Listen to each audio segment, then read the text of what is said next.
going on, guys? It's Raoul here, and I'm doing a very rare driving video. I just wanted to share this video with you all. It's a situation that I'm currently in with my buyers. They are a veteran client, disabled as well, so they get a little bit more options when you're a disabled veteran. You're mainly dealing with the VLB. They're buying a home, new construction, and that's how the story started. We basically went down, talked to the salesperson, and went over all the options, all the incentives, and going with the in-house lender. How you can get, I want to say $5,500 back at closing with the in-house lender, and the builder to give you $3,000 along with some options to upgrade. What comes with the packet.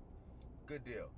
So during that time, I made sure that the salesperson understood that my clients were veterans and they are, in the VLB, which sometimes you actually got to bring that up because it's not automatic for these companies and these lenders and these builders to know about the VLB.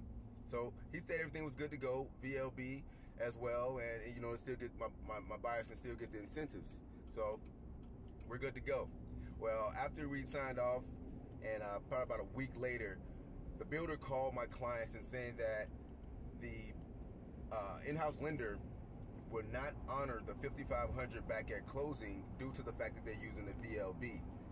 What's important about the VLB is you're a disabled veteran up to 30%, you get a 0.5% interest deduction off your interest rate when you lock it in.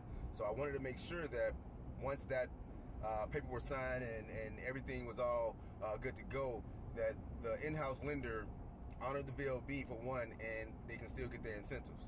Everything was good at the table, but all of a sudden it changed. So I told my client, my buyers, I said, don't even worry about it, man. Let me give the builder a call.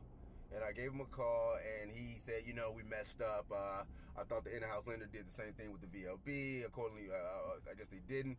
I said, it's all good, man. Things happen. But somebody got to pay that $5,500. So he went through his things, line of excuses that they go through, but it's all good. Shortly after, I got a call from his manager, and he wanted to know more about the VLB.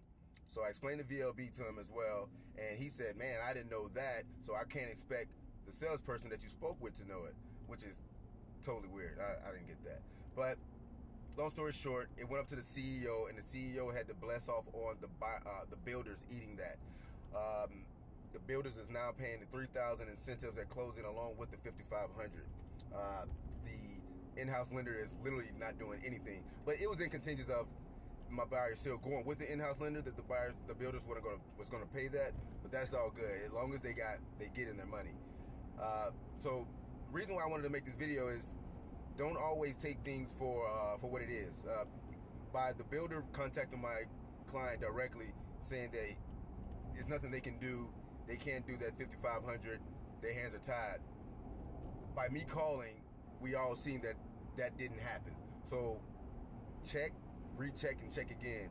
And no, once a contract is signed and the seller agreed to something and then they default by saying, oh, we made a mistake, well, guess what?